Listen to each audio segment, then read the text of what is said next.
Hello everyone, আসসালামু আলাইকুম। আশা করি আল্লাহর রহমতে আপনারা ভালো আছেন। শাপলা কিচেনের পক্ষ থেকে আপনাদের স্বাগত জানাই। আজকে আমি নতুন একটি পিঠা রেসিপি নিয়ে এসেছি। আশা করি আপনারা সম্পূর্ণ ভিডিওটা দেখবেন।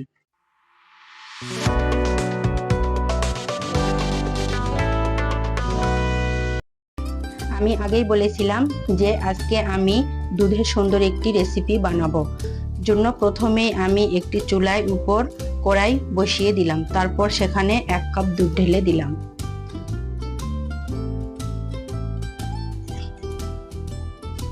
আর জালটা অবশ্যই মিডিয়াম আঁচে রেখে দিব।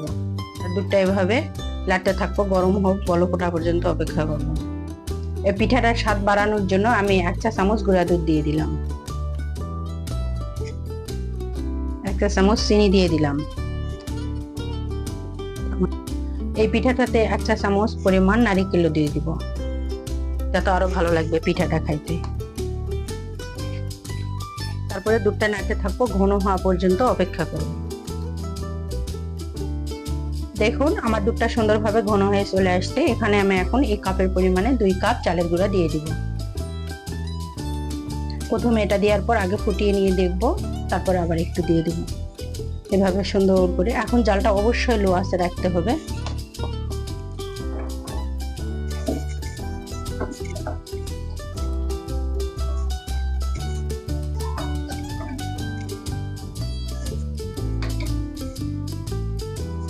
এভাবে মিক্সড করতে থাকবো।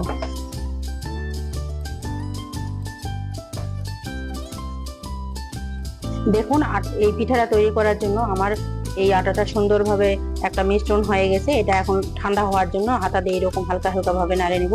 তারপর ঠান্ডা হয়ে চলে আসলে হাত দিয়ে এরকম সুন্দর করে মিক্স করে নিব, যেন আটাটা এরকম নাড়ার পর নরম হয়ে যায়।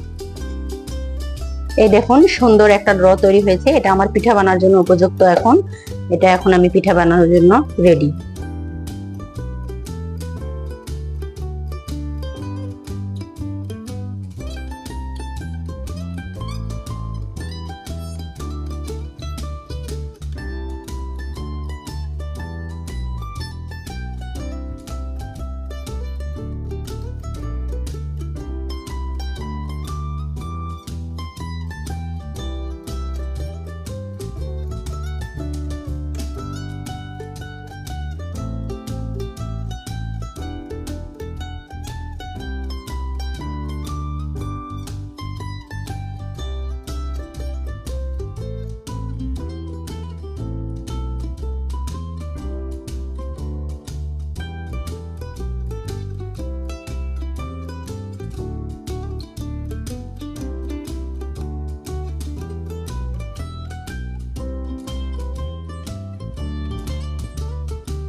দেখুন আমার সম্পূর্ণ পিঠাটাই সুন্দরভাবে ভাজা হয়েছে। যেহেতু আমি এটা দুধে রান্না করব, এই জন্য এখন আমি চুলার উপর একটা কড়াই দিয়েছি। এখন এখানে আমি এই কাপ দিয়ে 2 কাপ পরিমাণ দুধ ঢেলে দিব।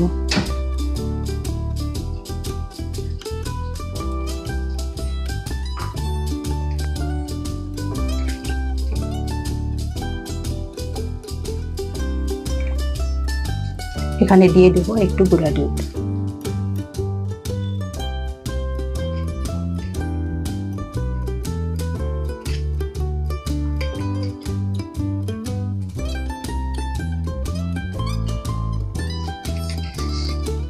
এখন দিয়ে দিব এরকম চামচে হাতাতে 2 হাতা পরিমাণ চিনি।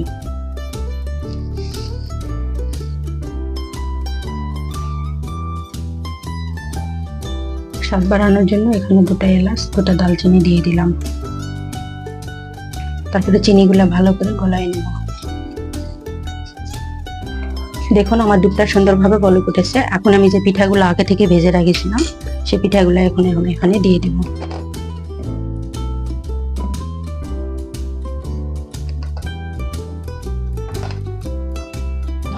তারপরে হাতা দিয়ে সুন্দরভাবে এভাবে এক করে দিব। দেওয়ার পর এটা 10 থেকে 15 মিনিট ঢেকে রেখে দেবো। অবশ্যই জালটা বন্ধ করে ঢেকে রেখে দেবো। দেখুন 15-20 মিনিটের পর আমার পিঠাটা কত সুন্দর হয়েছে। এটা দুধের সাথে সুন্দর মাখো মাখো হয়েছে, আর দেখতেটাও অনেক সুন্দর হয়েছে, খাইতেও অনেক সুন্দর হবে ইনশাআল্লাহ। দেখুন কত সুন্দর হয়েছে। এটা আমি একটা সুন্দর পাত্রে ঢেলে নিব।